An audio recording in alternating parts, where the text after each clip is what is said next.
Hello guys, welcome to our channel जहां हम बात करते हैं अपने छोटे से गार्डन के सुंदर से पौधों के बारे में। जैसा कि आप सबको पता है कि अब सही समय आ चुका है जब हम गर्मियों के फूलों वाले बीज लगा सकते हैं या फिर नर्सरी से उनको खरीद कर ला सकते हैं।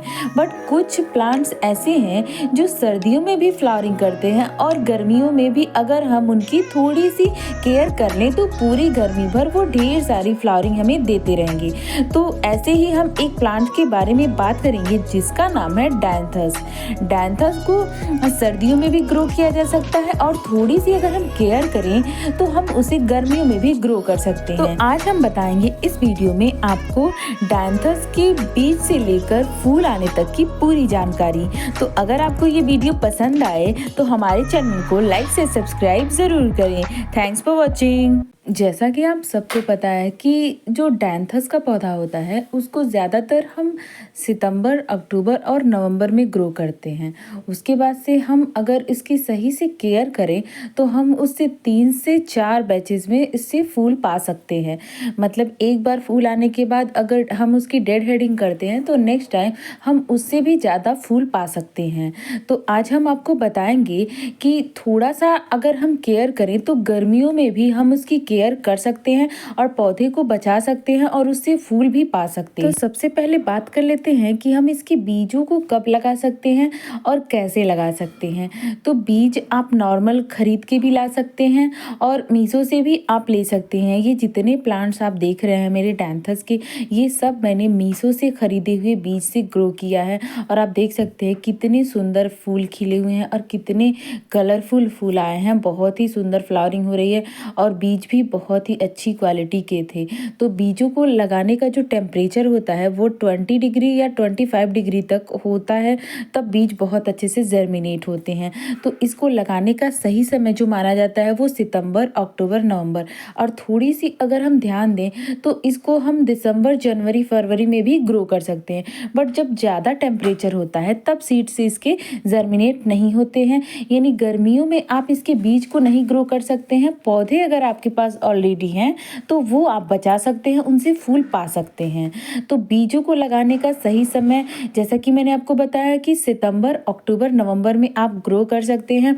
फिर बीज ग्रो होने के बाद आप इसको किसी पॉट में, किसी भी आप 5 से 6 इंच वाले पॉट में भी इसको आप लगा सकते हैं, तब भी ये बहुत ही इजीली ग्रो हो जाते हैं और फ्लावरिंग भी करते हैं। डैंथस को लगाने के लिए जो मिट्टी होनी चाहिए वो एकदम वेल ड्रेनिंग होनी चाहिए। मतलब ये कि मिट्टी में पानी नहीं रुकना चाहिए, मॉइस्चर इसमें बना रहे, मिट्टी एकदम से ना सूखी हो। तो मॉइस्चर इसमें होल्ड करने के लिए आप जब गार्डन सॉइल इसका बना रहे हैं, सॉइल मिक्सर आप जब बना रहे हैं, तब आप उसमें कोकोपीट की कुछ मात्रा ज़रूर मिलाएं। अगर जिस भी पौधे में, चाहे डैंथस का हो गया या फिर किसी भी प्लांट्स में, अगर आपको लग रहा है कि इसमें मॉइस्चर की ज़रूरत हो तो जब भी आप गार्डन सॉइल बनाते हैं तो उसमें कोकोपीट की मात्रा कुछ ज़रूर डालें, क्योंकि जो कोकोपीट होता है वो पानी को होल्ड करके रखता है, मॉइस्चर को होल्ड करके रखता है। तो इसलिए इसके जो डैंथस का गार्डन सॉइल आप बनाते हैं तो उसमें 20% के करीब कोकोपीट की भी ज़रूर मिलाएं और मिट्टी को वेल ड्रेनिंग बनाएं। अगर आपकी मिट्टी जो है रेतीली नहीं है तो उसमें रेत भी ज़रूर मिलाएं। मॉइस्चर, जैसा कि मैंने आपको बताया कि इसमें मॉइस्चर की ज़रूरत होती है। अगर एकदम से मिट्टी सूख जाती है तो पौधा एकदम से ढिलका ढिलका सा लगने लगता है, मतलब ये कि एकदम मुरझा सा जाता है। और जो ही आप इसमें पानी डालते हैं वो फिर से ऐसे ही खिल जाता है। तो इसलिए आप जब इसका गार्डन सॉइल बनाते हैं तो 50% के करीब आप गार्डन सॉइल लें। मिट्टी आपकी रेतीली है तो रेत मिलाने की ज़रूरत नहीं है और 20% के करीब आपको इसमें कोकोपीट ज़रूर मिलाना है, क्योंकि जैसा मैंने आपको बताया इसको मॉइस्चर चाहिए। तो अगर ज़्यादा आप पानी नहीं डाल पाते हैं तो कोकोपीट ज़रूर मिलाएं, वो मॉइस्चर को होल्ड करके रखता है। उसके बाद से 20% के करीब ही आपको इसमें खाद मिलाना है। खाद में आप वर्मी कंपोस्ट मिला सकते हैं और नॉर्मल गोबर की भी खाद इसमें डाल सकते हैं। और 1 मुट्ठी के करीब आप नीम खली की भी ज़रूर डालें। अगर आपके पास नीम खली नहीं है तो आप नीम के पत्ते भी इसमें सुखा करके डाल सकते हैं। उसके बाद से आपको अच्छे से पौधे को ट्रांसप्लांट कर लेना है, क्योंकि अगर आप पौधे को अच्छे से ट्रांस ट्रांसप्लांट नहीं करते हैं, उसकी जड़ें थोड़ी सी भी डिस्टर्ब हो जाएंगी तो ये पौधा बिल्कुल भी नहीं चलेगा और ट्रांसप्लांट करने के तुरंत बाद ही मर जाएगा। अगर आप सीड से नहीं ग्रो कर पाते या नहीं करना चाहते, इसको नर्सरी से लेकर आना चाहते हैं तो नर्सरी से भी आप लेकर आ सकते हैं।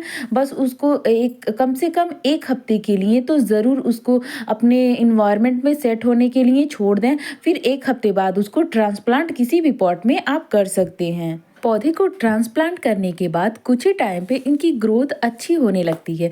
उसके बाद से स्टार्टिंग में ही 1-2 कलियां पौधे पर बनने लगती हैं। तो उन 2 कलियों के लालच में आपको पौधे को बिल्कुल भी ख़राब नहीं करना है, सिंपली उसको कट कर देना है, मतलब पौधे को प्रून कर देना है। इसका फ़ायदा ये होगा कि अगर आप उसको कट कर देते हैं तो पौधे में और ज़्यादा ब्रांचेस निकलने लगेंगी। तो जब ब्रांचेस ज़्यादा निकलेंगी किसी भी प्लांट्स में तो जाहिर सी बात है कि उसमें फूल भी ज़्यादा आएंगी। तो इसलिए आपको ये करना बहुत ही ज़रूरी है। स्टार्टिंग में आपको 1-2 जो कलियां निकलेंगी उनके लालच में आपको पौधे को ख़राब नहीं करना है, सिंपली आप पौधे को प्रून कर दीजिए ऊपर से ही। जब भी आपको लगे बस थोड़ा सा ही प्लांट बड़ा होगा तभी आप उसको प्रून कर दीजिए, जिससे कि ढेर सारी ब्रांचेस उसमें निकलने लगें और कुछ ही टाइम पे वो ब्रांचेस फूलों में कन्वर्ट हो जाएंगी, मतलब उसमें बर्ड्स बनने लगेंगी और बहुत ही खूबसूरत फ्लावरिंग भी होने लगेगी उसमें।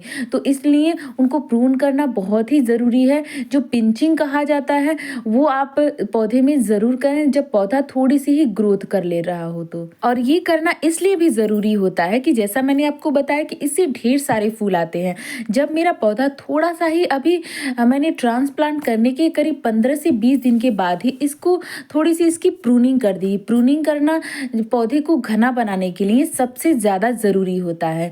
और नेक्स्ट जो आप जैसा कि मैंने आपको बताया कि इसको लगातार फूल लेने के लिए, जैसा आप देख रहे हैं कि मैं सूखे हुए जो फूल हैं उनको निकाल रही हूँ, तो ये करना बहुत ही ज़रूरी है। अगर आप डायंथस के पौधे में से लगातार फ्लावरिंग चाहते हैं तो उसके लिए जो सूखे हुए फूल हों उनको हटाते रहें। और जब पूरी तरीके से एक बार पौधा पूरी तरीके से फूल एक बैचेस में दे ले रहा है तब आपको इसकी कटिंग कर देनी है। इसकी हाइट भी आप चाहे तो छोटी कर सकते हैं। उसके बाद से जो फ्लावर्स आएंगे वो और भी ज़्यादा घने आएंगे। जितना आप देख रहे हैं, अगर मैं इसको एक बार फूल आने के बाद कट कर दे रही हूँ, इसकी हाइट भी उस टाइम पे मैं छोटी कर सकती हूँ। पूरी तरीके से हम इसको प्रून अगर कर दे रहे हैं तो करीब 15 से 20 दिन में ही ये पौधा अच्छी ग्रोथ में आ जाएगा और फिर ढेर सारी इसमें कलियां भी बनने लगेंगी। जितना इस टाइम फ्लावर इसमें आए हुए हैं उससे कहीं ज़्यादा नेक्स्ट टाइम हमको फ्लावरिंग मिल सकती है अगर हम इसको अच्छी तरीके से प्रून कर दें एक बार फ्लावर्स आने के बाद। जैसा कि कई बार मैंने आपको बताया कि पौधे की डेड हेडिंग, तो डेड हेडिंग वही होती है कि जो स्पेंट फूल हैं, जो फूल मुरझा चुके हैं, उन्हीं को काटने को हम डेड हेडिंग कहते हैं। तो पौधे की डेड हेडिंग करना बहुत ही ज़रूरी है अगर आप इसमें दोबारा से फूल चाहते हैं, क्योंकि पौधा कट करने के बाद आपको थोड़ा अजीब लग सकता है कि पौधा एकदम बेकार हो गया है, अब इसमें फ्लावरिंग नहीं होगी। तो ऐसा बिल्कुल नहीं है। आप उसको कट करेंगे, उसकी 15 से 20 दिन के बाद आपको बहुत सारी फ्लावरिंग देखने को मिल जाएगी। तो इसलिए थोड़ी चीज़ों का बलिदान करना अच्छा होता है ज़्यादा चीज़ें पाने के लिए। मतलब आप डायंथस की अगर डेड हेडिंग करते हैं तो एक ही पौधे से आप 3 से 4 बार फूल ले सकते हैं।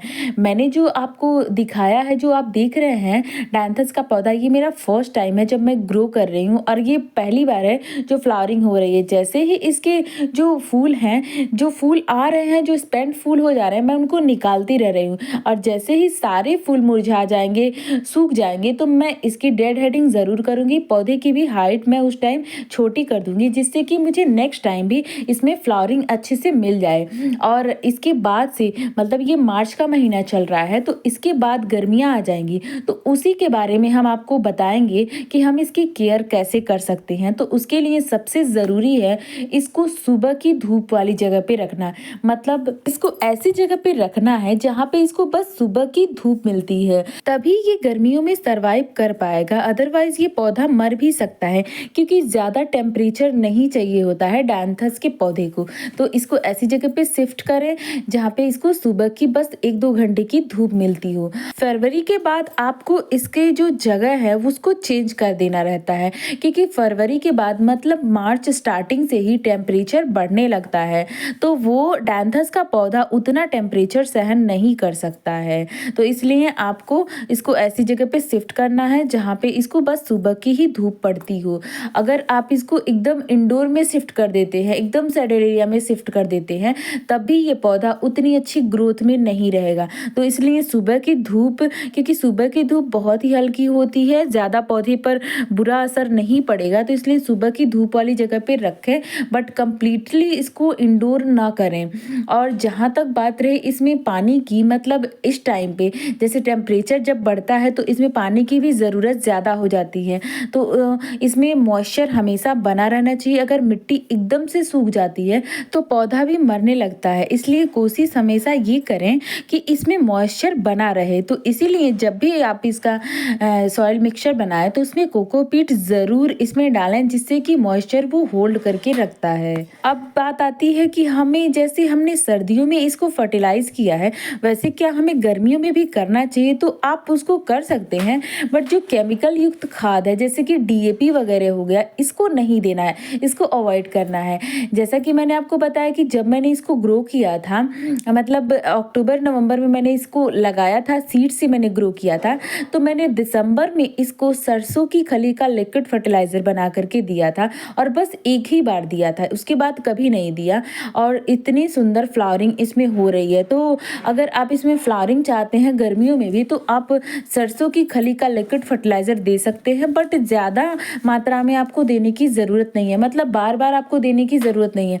बस एक बार आपको जैसा लगे कि पौधे की ग्रोथ उतनी नहीं हो रही है या फ्लावर्स नहीं आ रहे हैं, तब आप उसमें दे सकते हैं। क्योंकि जो केमिकल युक्त फर्टिलाइज़र होते हैं उनको गर्मियों में ज़्यादा किसी पौधे को देने की ज़रूरत नहीं पड़ती है। और डैंथस को लगाने के लिए जैसा कि आप देख सकते हैं, आपको किसी बड़े पॉट को लेने की ज़रूरत नहीं है। आप देख सकते हैं मैंने बस छोटे छोटे पॉट में ही, जो करीब 5 से 6 इंच के पॉट है, मैंने उसी में लगाया है। ये आप देख सकते हैं, ये रेक्टेंगुलर पॉट है जिसमें मैंने लगाया है डैंथस को, और बहुत अच्छे से फ्लावरिंग कर रहा है। ये मात्र 4 इंच का पॉट है और ये कितने खूबसूरत इसमें फ्लावरिंग हो रही है।